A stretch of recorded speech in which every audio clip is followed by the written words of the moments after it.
Hello and welcome to another of my vlogs. This week I'm up in Lowick in Northumberland for a week's holiday, and today I've come out about a kilometre out of the village to join the route of the Lowick Wheel sportive ride. This is an annual sportive run by the Lowick Cycle Hub, and today I'm going to be joining it approximately 40 kilometres into it, and then we'll ride back to Lowick and then do the first 40 kilometres to get back to Lowick. It's a beautiful day, not a cloud in the sky, temperature currently about 10 degrees and forecast to go up to 19.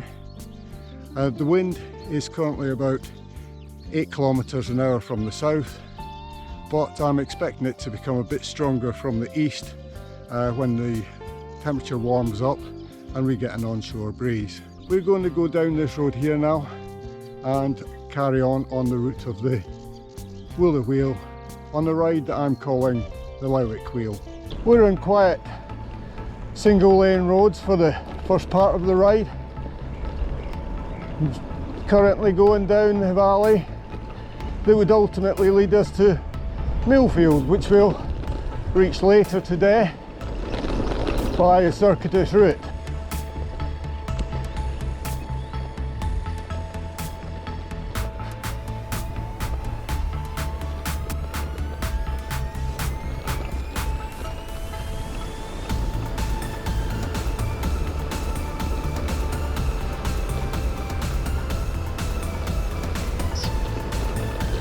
Now we're dropping down to cross the River Till, and then we'll be climbing up to the top of the ridge ahead to get on the main road that drops down to Ford. So that's a few kilometres ahead. I wonder who lives or uses the building on the right for work. Oh, and this is a red squirrel area as well. Maybe we'll see one. We're on the top of the ridge now and turning left on the main road down to Ford. The road on the left here is where I entered Ford on my previous vlog, the border raids. And now we've reached the site of the Heatherslaw miniature railway. We've got to go across the bridge over it on the route.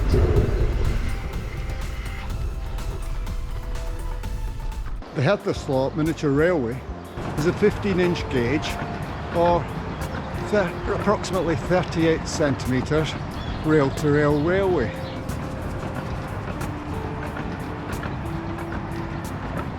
It runs alongside the River Till for approximately 4 miles to the village of Etal. Adjacent to the railway is the Heatherslaw mill, a working water mill where you can buy milled products and by appointment can view the workings of the mill. We've done about 16 kilometres now, and for the next few kilometres the road just undulates along the Tweed Valley as we make our way westwards. We joined the A697, but luckily it's only for a few hundred metres before we turn left and get onto quiet roads again.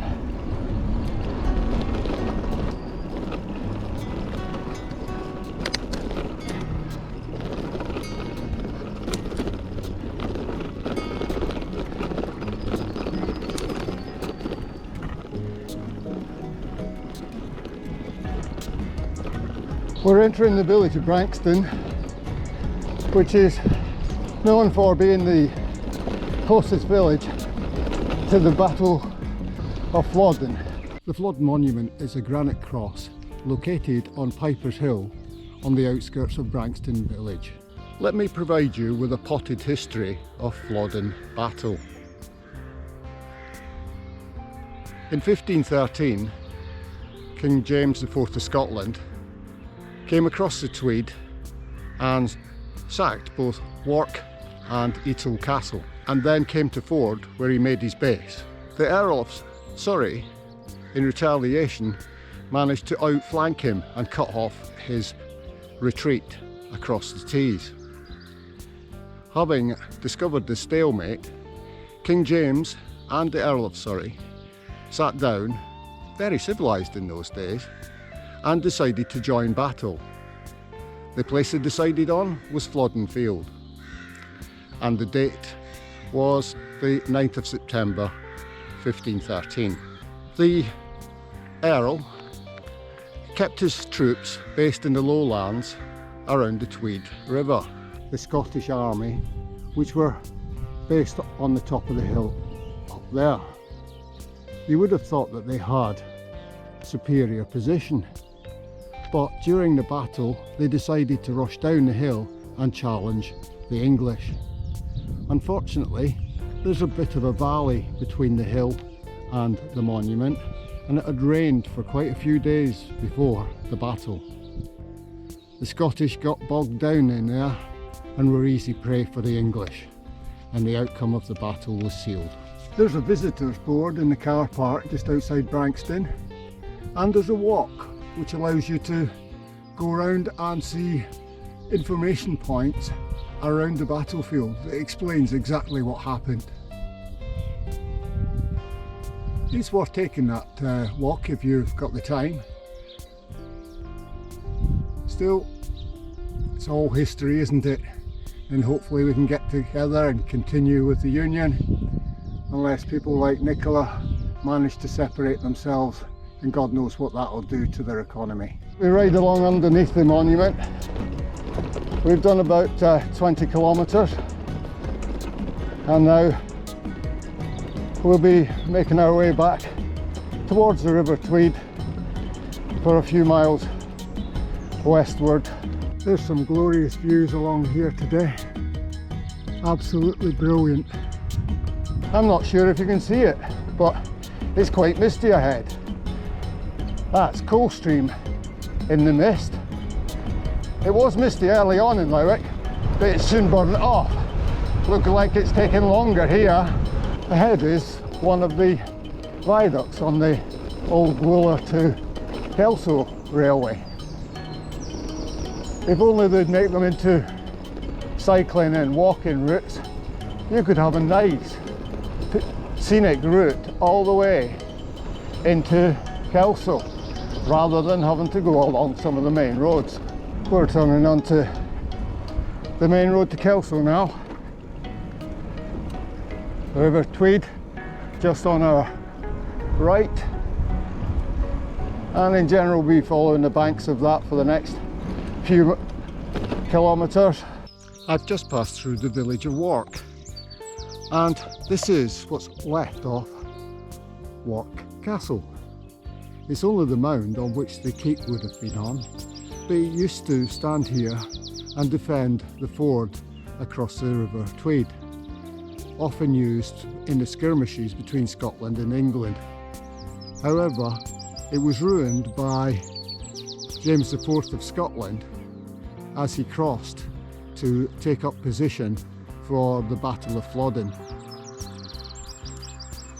I'll drop an artist's impression in of what it used to look like. We're getting close to finishing our westward journey here, and when we get to the village of Chatham, we'll be turning left and making up over the ridge into the Bowman Valley.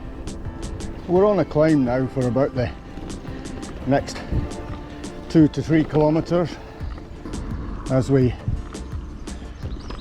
climb up the ridge. There's some serious folds in this ridge, and here we go, down and up, and now we come to the road that I took along the ridge. In my Border Raids vlog, I came up from the left and continued on the right, as we will do today. In the Border Raids vlog, I continued by going left and then right up onto the ridge ahead. Today we're going to go left and use the main road between Kelso and Wooler to take us over into the Bowman Valley. Here's the view from up near Preston Mill, right across the Tweed Valley. Absolutely beautiful. And if I continue round, there's still a bit of the ridge that I would have gone along last time. What a beautiful sight. And now we're going to descend down into the Bowman Valley.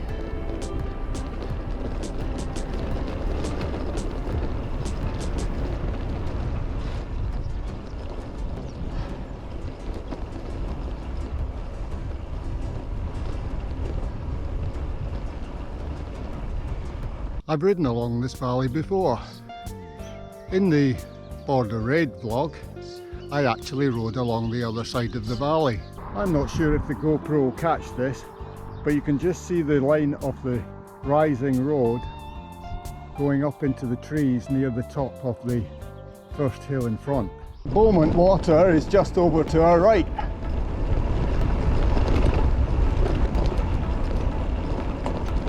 It's a lovely view down the valley. The route of the Border Raids came across onto this road, having crossed a narrow bridge. Our routes coincide for about the next 10 kilometres and include the climb up by the farm onto the ridge on our left, and then the climb up and across to Millfield. So I won't give you the full climb here, as most of it's in that other vlog.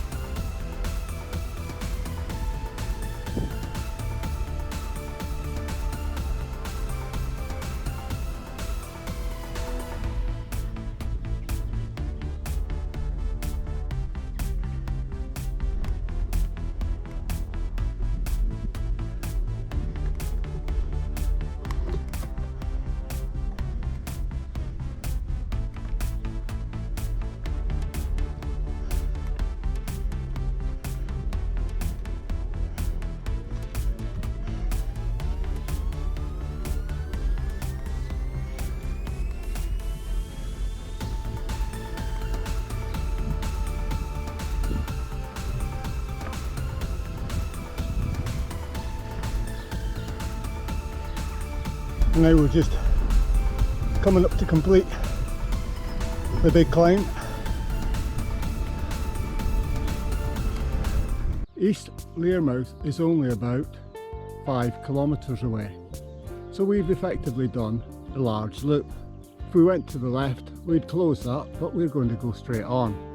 The field over to the left is the rear side of the ridge that we saw from Flodden Field. So this is where the Scots would have massed prior to going over the ridge and confronting the English. We've got the climb up and over the ridge to drop down to Millfield. That's me at the top of the climb, just ready to drop down to Millfield now. But I always stop here because I never get tired of this view across towards the Cheviots. It's absolutely lovely. And it's a fast downhill on a straight road,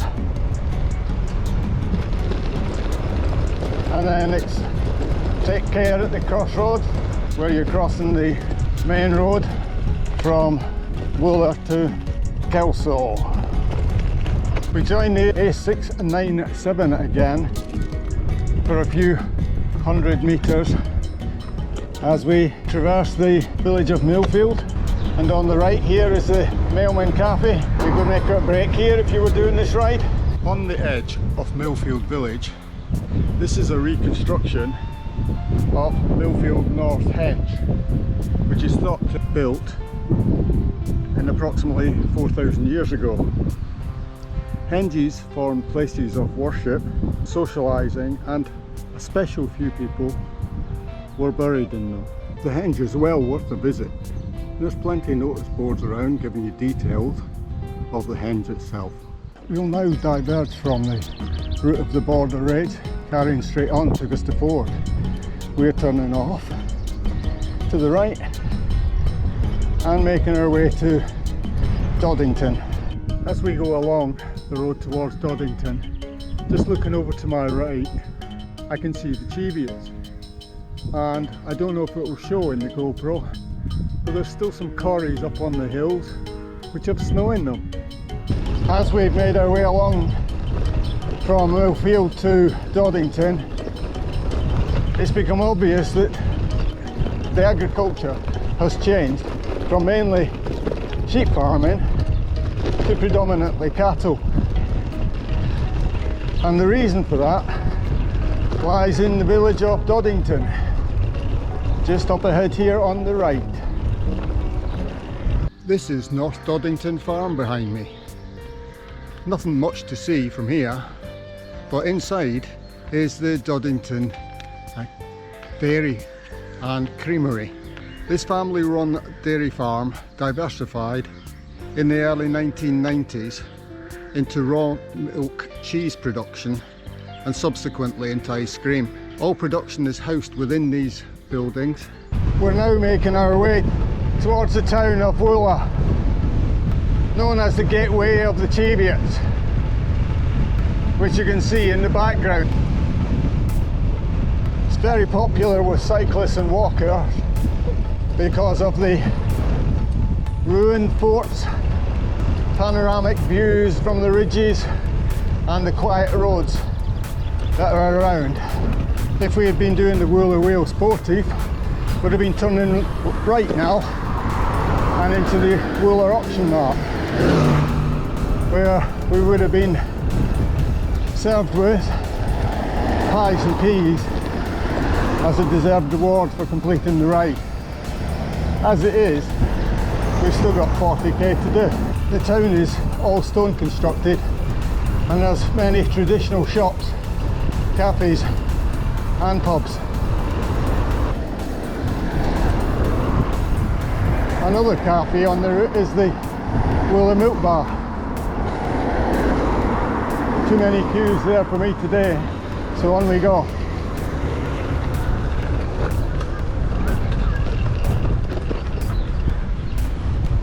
We're through Wooler now, round about 40k to go, and unfortunately two of the larger hills in the whole of the route still to do.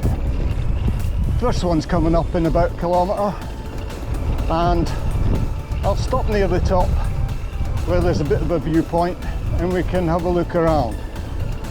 The second one is about another 10 to 15 kilometres further on, biggest one of the lot, and it's going to be hard today if that wind is swirling down it, but we'll give it a go. Here comes the first of the climbs in front of us.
Just over 2/3 of the way up the first climb, and I've just stopped so that we can have a look from the viewpoint. As you can see, there's a beautiful panorama of the Cheviots with Wooler nestled at its base. What a beautiful view that is. We're up the busy road directly from Wooler to the coast, but the drawback is that the road is quite poorly maintained and quite rough. Look at this panorama, isn't it fantastic? Beautiful. That's the last ridge over to the coast, and yes, I'm going to be climbing it somewhere, but not on this section I've just shown you. We're travelling south for a little while, making our way towards Lilburn village, and then it's a turn back north again on our way back towards Lowick. I'm in Lilburn now, and behind these walls lies the 19th century Lilburn Tower Manor. And now we're starting to make the turn to gone easterly. The onshore breeze is certainly getting up, coming direct from the east now at I would think somewhere in the region of 25 kilometres an hour. That doesn't bode well for the last big climb. Now I've turned north, I've lost the wind in my face, and oh, surprise surprise, it seems to be awful hot now. I've just arrived at the entry to Chillingham Castle. Up the road is the castle itself, and there are restaurants. Although the grounds can be visited and toured, the castle is mainly known for its white cattle that live wild within the grounds. These are survivors of the ancient cattle that used to roam Britain's forests, and there's approximately 100 beasts, with just under 50% of them being bulls in the herd. The castle runs visitor tours just off to the right here to see the cattle, so I'm pretty sure I'm not going to see any just in the fields today. We're in the village of Chatham now, and we're just going down the high street a little bit before we turn left and make our way across to the foot of our large climb. I've completed 88 kilometres now, and there's only one hill left for me to complete before I get back to Lowick. It's the one that's ahead of you. You might be able to see it. There's a Z bend at the bottom of this little hill, and then it goes up just to the right of the tree in front, and then there's two cottages about halfway up, and the hill gets steepest just after those cottages for about the next 300 metres, where it's topping about 25%. Whether I'll get up that today into wind when there's about 25 kilometre wind, I'm not sure, but I'm going to give it a go. We're just round the Z bend now, starting on the climb, straight into the wind.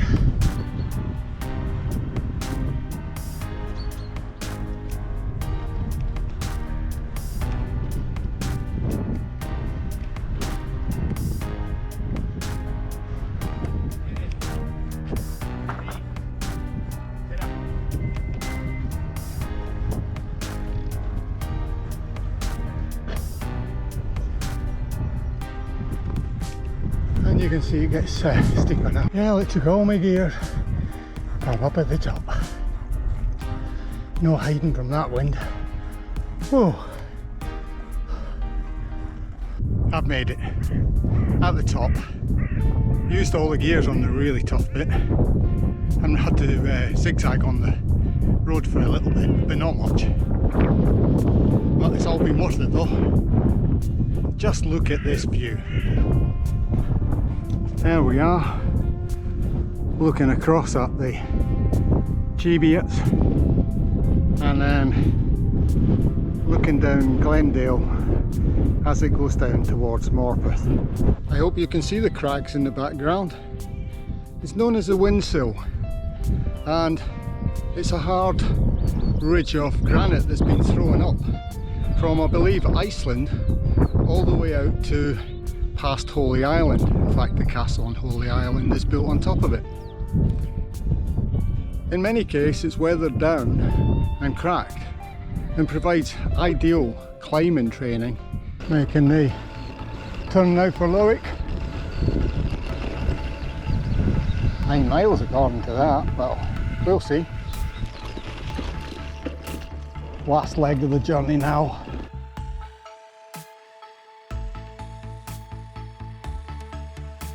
Look at that view ahead again. Wonderful. If I'd been too tired to go up all the way up Lyham Bank, I could have turned left at the cottages and come out on the road that's just coming out on the left now. And now we're on a nice gentle climb just back to the ridge that we started out from Lowick on.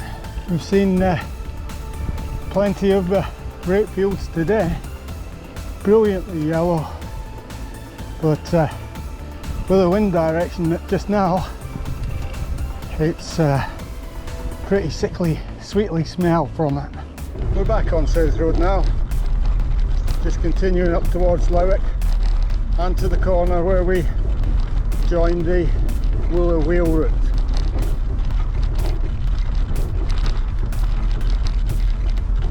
Maybe you can notice something about this road. Not just that it's potholy, but something else about it. I'm hoping to do a second ride while I'm up here this week, and if I manage to do that, we'll talk a little bit more about this road. Just at the top of this rise, we come to the junction where we joined the Lowick Wheel route this morning. 102 kilometres and approximately 1500 metres of climbing. It's been a great day. Here we are, back at the junction where we joined the Lowick Wheel route this morning. I've thoroughly enjoyed the ride today, and I hope you enjoyed coming along with me. It's been a bit windy at times, but it's been sunny, and if it wasn't for that wind, it might have been too warm. But I've just taken my time, come round the route, enjoyed it, looked at the scenery, and I think you've seen quite a bit of that as we've gone round. I'm going to leave it here. I've only got a kilometre to go back to Lowick. Thanks for watching. Until we meet again, bye for now. Stay safe.